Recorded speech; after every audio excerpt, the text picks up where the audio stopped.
여러분, 지금 대한민국 부동산 시장은 그야말로 폭풍 전야입니다.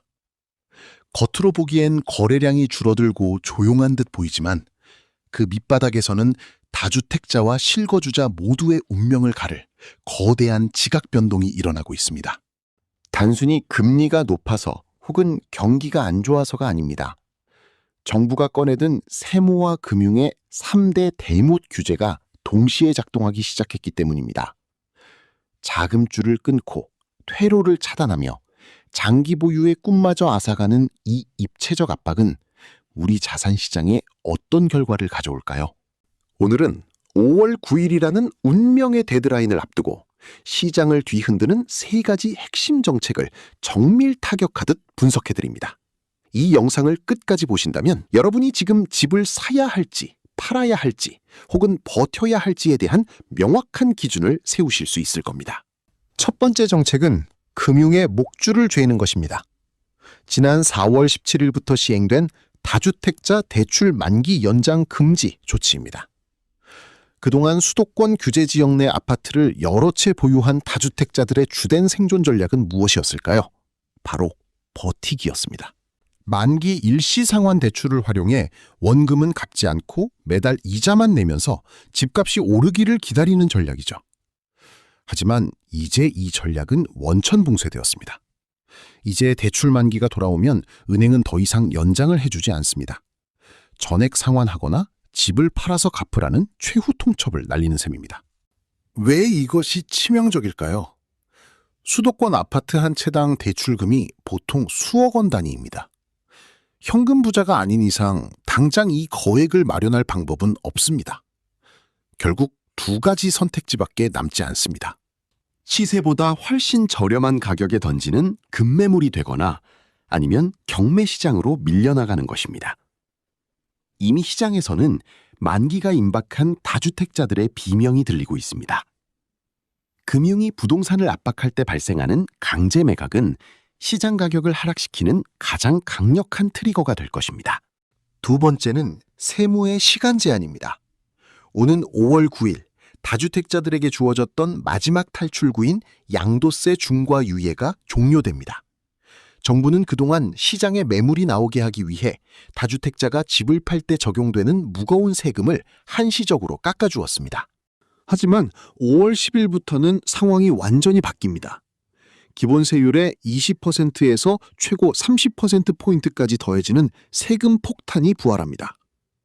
예를 들어볼까요? 양도차익이 5억 원일 경우 유예기간 내에 팔면 세금이 상당 부분 줄어들지만 5월 10일 이후에 팔면 수익의 절반 이상을 세금으로 내야 할 수도 있습니다. 정부가 던진 메시지는 명확합니다. 5월 9일까지 팔지 않으면 네가 번 돈의 대부분을 국가가 회수하겠다는 경고입니다. 이 날짜는 시장의 거대한 변곡점입니다. 이 마지노선 앞에 선 다주택자들은 지금 극심한 눈치 싸움을 벌이고 있습니다. 세금을 내느니 차라리 매물을 걷어들이는 매물 잠김이 일어날 것인가? 아니면 세금 폭탄을 피하기 위한 막판 투매가 쏟아질 것인가? 5월 10일 아침, 우리는 전혀 다른 부동산 시장을 마주하게 될 것입니다. 마지막 세 번째는 가장 근본적이고 구조적인 변화입니다.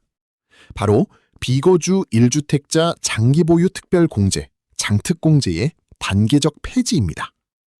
이것은 다주택자뿐만 아니라 1주택자에게도 해당되는 어찌 보면 가장 무서운 정책입니다. 지금까지는 내가 그 집에 살지 않더라도 오래 보유만 하면 양도세를 최대 80%까지 깎아줬습니다. 부동산을 안전한 저축수단으로 여기게 만든 핵심 혜택이었죠. 하지만 이제 정부는 선언했습니다. 살지 않는 집에는 혜택도 없다. 이제 보유기간에 따른 공제는 사라지거나 축소되고 오직 실제 거주한 기간에 대해서만 세제 혜택을 주겠다는 것입니다. 이것은 부동산에 대한 정의 자체를 바꾸는 작업입니다. 부동산을 투자 자산에서 오로지 거주 자산으로 강제 전환시키겠다는 강력한 의지죠. 이제 일단 사놓고 나중에 들어가 살지 뭐, 혹은 갭 투자에서 10년 묵혀두지 뭐 같은 전략은 더 이상 통하지 않습니다. 장기 보유의 메리트가 사라진 시장에서 사람들은 똘똘한 한 채를 넘어 내가 진짜 살 수 있는 집에만 집중하게 될 것입니다.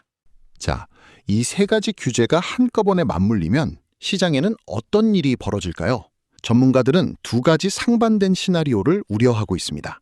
첫째, 매물 잠김과 전세난의 심화입니다.